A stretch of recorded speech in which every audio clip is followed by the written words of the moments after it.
नमस्कार। आज़ादी का अमृत महोत्सव भारत के महान स्वतंत्रता सेनानियों की संक्षिप्त जीवनियाँ। महाराष्ट्र राज्य शिक्षक महामंडल और सातारा जिला हिंदी अध्यापक मंडल के संयुक्त तत्वावधान में चली इस प्रेरक और ज्ञानवर्धक श्रृंखला में मैं सौ उज्ज्वला जनार्दन मोरे, विठामाता विद्यालय कराड़ आपका स्वागत करती हूँ। हमारे पितामह श्रीमान ताका सूर्यवंशी सर जी के मार्गदर्शन में चली इस श्रृंखला में आपका तहे दिल से स्वागत है। आज इसकी 33वीं कड़ी में हम तात्या टोपे जी के बारे में जानेंगे। दांतों में उंगली दिए मौत भी खड़ी रही, दांतों में उंगली दिए मौत भी खड़ी रही, फौलादी सैनिक भारत के इस तरह लड़े, अंग्रेज बहादुर एक दुआ मांगा करते, फिर किसी तात्या से पाला न पड़े, फिर किसी तात्या से पाला न पड़े। तात्या टोपे सन 1857 के प्रथम स्वतंत्रता संग्राम के अग्रणीय वीरों में उच्च स्थान प्राप्त है। इस वीर ने कई स्थानों पर अपने सैनिक अभियानों द्वारा उत्तर प्रदेश, राजस्थान, मध्य प्रदेश और गुजरात आदि में अंग्रेजी सेनाओं से कड़ी टक्कर ली और उन्हें बुरी तरह परेशान कर दिया। छापामार युद्ध प्रणाली को अपनाते हुए तात्या टोपे ने अंग्रेजी सेनाओं के छक्के छुड़ा दिए। अपनी अटूट देशभक्ति और वीरता के लिए तात्या टोपे का नाम भारतीय इतिहास में अमर है। तात्या टोपे का जन्म सन 1814 में नासिक के पास येवला नामक ग्राम में हुआ था। इनका पूरा नाम था रामचंद्र पांडुरंग येवलकर। तात्या टोपे मात्र उपनाम था। इनके पिता पेशवा बाजीराव द्वितीय के धर्मादाय विभाग का काम देखते थे। उनका नाम था पांडुरंग त्र्यंबक भट्ट तथा माता का नाम रुक्मिणीबाई था। पेशवा बाजीराव द्वितीय वसई के युद्ध में हार गए। उनका साम्राज्य अंग्रेजों ने छीन लिया और उन्हें बिठूर कानपुर में रखा गया। तात्या टोपे के पिता पेशवा के वफादार थे, इसलिए वे भी बिठूर आ गए। तब तात्या मात्र 4 साल के थे। तात्या टोपे बाजीराव द्वितीय के गोद लिए पुत्र नाना साहेब और रानी लक्ष्मीबाई, इनका बचपन साथ ही गुजरा था। इन्होंने साथ साथ शिक्षा ग्रहण की थी और साथ में युद्ध का प्रशिक्षण भी किया था।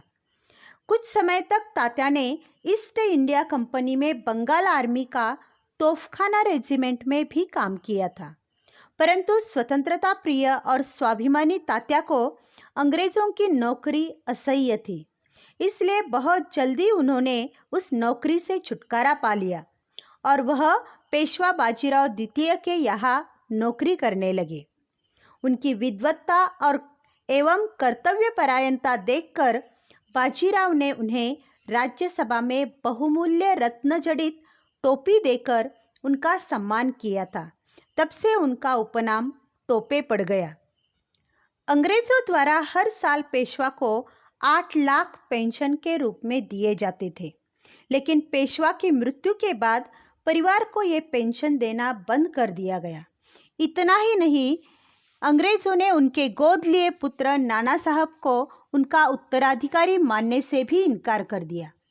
वही अंग्रेजों द्वारा लिए गए इस निर्णय से नाना साहब और तात्या काफ़ी नाराज थे और यहाँ से ही उन्होंने अंग्रेज़ों के खिलाफ रणनीति बनाना शुरू कर दिया। साल 1857 में जब देश में स्वतंत्रता संग्राम शुरू हुआ तो इन दोनों ने इस संग्राम में हिस्सा लिया। नाना साहब ने तात्या टोपे को अपनी सेना की जिम्मेदारी देते हुए उनको अपनी सेना का सलाहकार मनोनीत किया।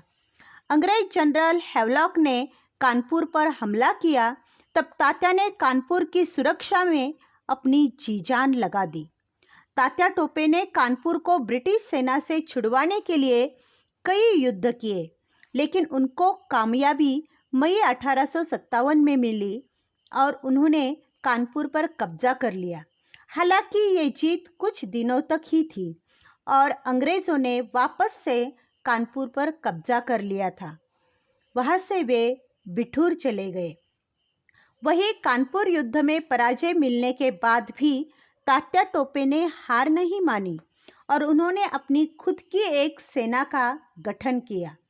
तात्या ने अपनी सेना की मदद से कानपुर को अंग्रेजों से छुड़ाने की रणनीति तैयार की, लेकिन हैवलॉक ने बिटूर पर भी अपनी सेना की मदद से धावा बोल दिया और इस हमले में तात्या की हार हुई। लेकिन तात्या अंग्रेजों के हाथ नहीं लगे और वहां से भागने में कामयाब हुए। तात्या और रानी लक्ष्मीबाई बचपन से ही पेशवा के यहाँ पले बड़े थे। जब अंग्रेजों ने झांसी पर हमला कर दिया तो तात्या टोपे ने अपनी 20,000 सैनिकों की सेना लेकर झांसी की मदद के लिए वे पहुंच गए और ब्रिटिश सेना का मुकाबला किया। यहाँ से रानी लक्ष्मीबाई और तात्या टोपे कालपी पहुंचे। वहां से उन्होंने अंग्रेजों से लड़ने की रणनीति बनाई। इसके चलते ग्वालियर के प्रसिद्ध किले पर दोनों ने अपना अधिकार जमा लिया। इस कदम से अंग्रेजों को काफी धक्का लगा और उन्होंने तात्या को पकड़ने की अपनी कोशिशों को और तेज कर दिया। वही 18 जून 1858 में ग्वालियर में हुए अंग्रेजों के खिलाफ एक युद्ध में रानी लक्ष्मीबाई शहीद हो गई। अंग्रेजों ने अपने खिलाफ शुरू हुए हर विद्रोह को लगभग खत्म कर दिया, लेकिन अंग्रेजों के हाथ तात्या टोपे अभी तक नहीं लगे थे। तात्या टोपे ने अंग्रेजों के खिलाफ 150 युद्ध लड़े हैं, जिसके चलते अंग्रेजों को काफ़ी नुकसान हुआ था। उनके करीब 10,000 सैनिकों की मृत्यु इन युद्धों के दौरान हुई थी। तात्या टोपे जैसे चालाक और महान व्यक्ति को पकड़ना इतना आसान नहीं था। तात्या ने लंबे समय तक अंग्रेजों को परेशान करके रखा हुआ था, लेकिन फिर से वही गद्दारी की परंपरा। तात्या जिस वक्त पाडौन के जंगलों में आराम कर रहे थे, उस वक्त ब्रिटिश सेना ने उन्हें पकड़ लिया था। नरवर के राजा मानसिंह द्वारा अंग्रेजों को तात्या के होने की सूचना दी गई थी। अंग्रेजों ने तात्या पर मुकदमा चलाया और दोषी करार देते हुए 18 अप्रैल 1859 को शिवपुरी में फांसी पर लटका दिया गया।